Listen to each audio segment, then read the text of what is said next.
नमस्कार। यति बेला राष्ट्रिय स्वतन्त्र पार्टी रासोपा झन्डै 2/3 बहुमत पाएर नयाँ सरकार गठन गर्नुपर्ने पूर्व सन्ध्यामा छ। उसका अधिकांश सांसदहरू अनुभवविहीन र नयाँ छन्। झन्डै 89-90% सांसदहरू भने केहीसँग मात्रै अनुभव छ। यसर्थ रासोपाले प्रत्येक पाइलामा सम्हालेर चल्नुपर्ने हुन्छ। यदि उसले चल्न नसकेको खण्डमा उसले पनि फेरि विगतका दलहरूले झैँ गरेर जनतासँगको त्यो दूरी बढाउनेछ। रासोपाले त्यसो भएदेखि के गर्नु पर्ला अथवा उसले के गर्नु हुँदैन, आउनुहोस् एकछिन चर्चा गरौँ। 1 नम्बरमा उसले गर्नुपर्ने काम भनेको अब मन्त्रीमण्डल गठन गर्नुपर्नेछ, अथवा जसलाई हामी क्याबिनेट भन्छौँ। यो उसले चुस्त र दुरुस्त अथवा स्मुथली गर्न सकेन भने यो नै त्यस्तो घातक ठाउँ बनिदिन्छ जहाँ उसलाई विरोधीहरूले हमला गर्न पाउनेछन्, अथवा यो नै पहिलो गाँसमा ढुङ्गा लाग्ने ठाउँ हो, अथवा यसलाई स्टम्बलिङ ब्लक पनि भन्न सकिन्छ।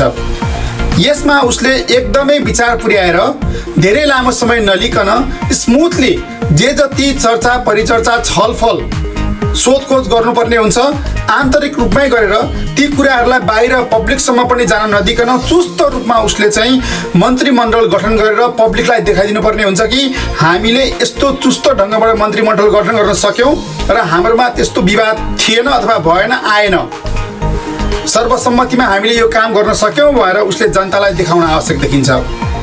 र दोस्रो कुरो भनेको मन्त्रीहरूले आफ्नो स्वकीय सचिव, सल्लाहकार र नीति सचिव चयन गर्ने विषयलाई लिएर गराउँछ। पुराना दलहरूले के गल्ती गरेका थिए, त्यसमा सबै इष्टमित्र आसेपासे आफन्तजनहरूलाई हालेका थिए। उनीहरू योग्यताको भन्दा पनि निकटताको आधारमा उनीहरूलाई चयन गर्ने गरिन्थ्यो। यो गल्ती गर्यो भने रासोपाले पनि फेरि टुङ्गिने मेसो हुन्छ। त्यस कारणले गर्दा यो गल्तीबाट रासोपा बस्न आवश्यक देखिन्छ। यसमा रासोपाले सक्षम मान्छे बुद्धिजीवीलाई राखोस् सल्लाहकारमा, ताकि बाहिरी मान्छे उसका विरोधीले उसमाथि प्रश्न चिन्ह खडा गर्न नपाउन्।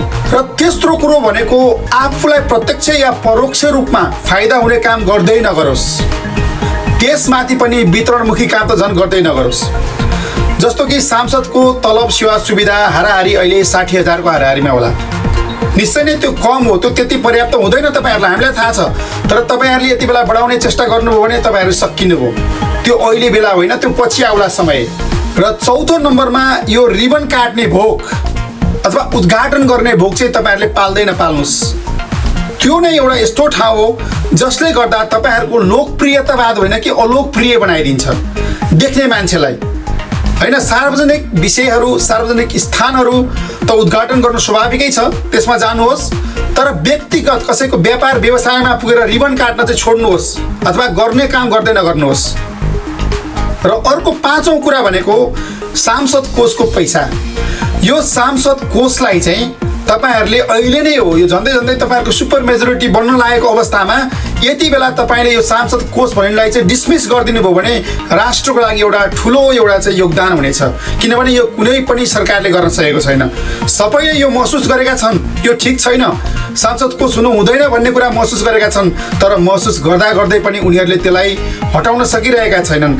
त्यो तपाईँहरूले सक्नुपर्ने हुन्छ। र अर्को ध्यान दिनुपर्ने कुरा भनेको पार्टी चलाउनको लागि भनेर व्यापारीसँग साँठगाँठ गर्दै नगर्नु होला। चाहे भने जनताले चलाइन्छन् पार्टी, आफ्नो गोजीको पैसा 10 रुपियाँ 20 रुपियाँ दिएर तपाईँहरूलाई जिताएर पठाएका हुन्। त्यस कारणले कुनै पनि व्यापारीको चङ्गुलमा फस्ने काम नगर्नु होला। अर्को एउटा महत्त्वपूर्ण कुरा भनेको तपाईँहरूले आफ्नो कार्य योजना जनतालाई बुझाउन आवश्यक देखिन्छ।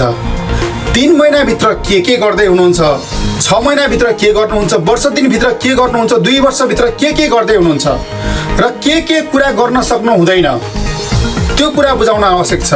किनभने तपाईँहरूप्रति जनताको अपेक्षा निकै नै उच्च छ। यदि त्यो अपेक्षामा केही गरेर जनताले नैराश्यताको महसुस गर्न पुगे भने फेरि त्यही जनता जसले तपाईँलाई जिताएर पठायो तिनीहरूले तपाईँको विरोधमा जाने अवस्था आउँछ।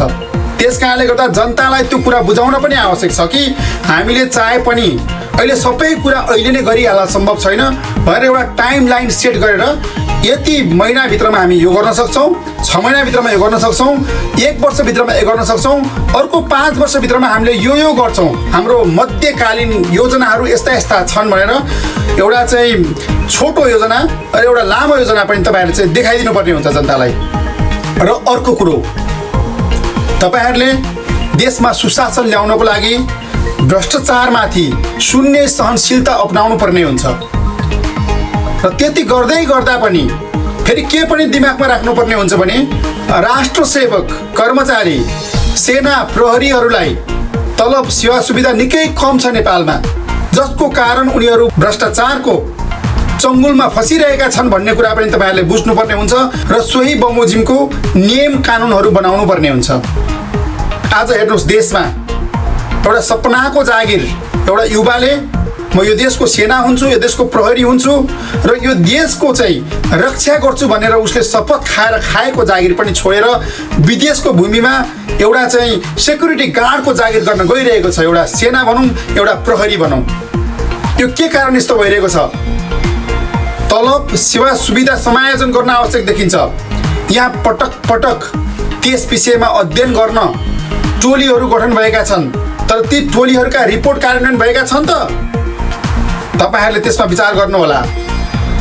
कर्मचारी तन्त्रमा भएको भ्रष्टाचारलाई न्यूनीकरण गर्नको लागि अब एकाङ्की भएर निरपेक्ष रूपमा मात्रै नसोच्नु होला, ताकि के कारणले भइरहेको छ त्यो जड पत्ता लगाएर त्यो जड समाधान गर्ने कोसिस गर्नु होला।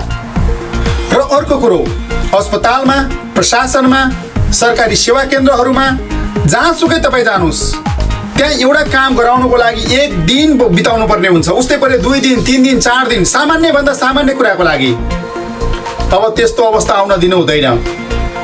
त्यसलाई यथाशीघ्र एक्सन लिएर कर्मचारी पुग्दैन भने कर्मचारी थप्नुहोस्, समायोजन गर्नुहोस्। कुनै ठाउँमा कर्मचारी घाम तापेर बसिरहेका छन्, कुनै ठाउँका निकायका कर्मचारीलाई चाहिँ बढी चाप भइरहेको छ, त्यसलाई तालमेल मिलाउनुहोस्। त्यसरी तपाईँहरूले छिटोभन्दा छिटो जनताले प्रत्यक्ष रूपमा महसुस गर्न सक्ने गरी, देख्न सक्ने गरी, फिल गर्न सक्ने गरी छिटोभन्दा छिटो चाहिँ सेवालाई चुस्त र दुरुस्त बनाउनुहोस्। र अर्को कुरो, जनतालाई प्रत्यक्ष दैनानुदिन रूपमा असर गरिरहेको महँगी घटाउनुहोस् र एउटा निम्न वर्गीय मान्छेले पनि आफ्नो सहजै जीवन निर्वाह गर्न सक्ने व्यवस्था मिलाउनुहोस्। आज एउटा मजदुरले 1 किलो स्याउ किन्न सक्दैन, उसको 1 दिनको दिहाडी जान्छ। उसको बच्चाले फलफुल, दुध, दही, माछा, मासु र पौष्टिक आहार खान पाउँदैनन्। त्यस्तो छैन। विदेशतिर हेर्नुभयो भनेदेखि 2 दिन चाहिँ मजाले काम गरिदिनु भयो भनेदेखि 1 महिनाभरिलाई खाद्यान्न पुर्याउन सक्छ एउटा व्यक्तिले, माछा, मासु, दुध, दही, फलफुल। भनेपछि हाम्रो देशमा किन सकिँदैन? त्यस कारणले गर्दा त्यसतर्फ पनि तपाईँहरूले ध्यान दिनुहोस्। र अर्को कुरो भनेको, विदेशमा रहेका नेपालीले कमाएका धन र उनीहरूले सिकेका सिपको लगानी गर्ने वातावरण मिलाउनुहोस्। यति बेला तपाईँहरूले हाइड्रोमा लगानी गर्नको लागि पैसा पठाइदिनुहोस् मात्रै भएर भन्नुभयो भने पनि अरबौँ खरबौँ लगानी नेपालमा भित्रिन्छ। 50 लाख नेपाली विदेशमा भएकाले 1 लाखको दरले मात्रै पठाउनु हो भने पनि कति हुन्छ हिसाब गर्नुहोस्। 5 खर्ब हुन्छ। 5 खर्ब भयो भने अप्पर तामाकोशी जस्तो हाइड्रो पावर प्रोजेक्ट कतिवटा बनाउन सकिन्छ? अप्पर तामाकोशी 90 अर्बमा बनेको हो भने 5 खर्ब पैसा हुँदै गर्दाखेरि त्यस्ता हाइड्रो पावर प्रोजेक्टहरू झन्डै 5वटा बनाउन सकिन्छ। आह्वान गर्नुहोस्, उहाँहरूलाई एउटा लगानीको सुनिश्चितता गर्नुहोस्। देशमा अब शान्ति, अमन चयन र एउटा स्टेबिलिटीको मार्गमा हामी अगाडि बढिसकेका छौँ। तपाईँहरू ढुक्कसँगले लगानी गर्नुहोस्।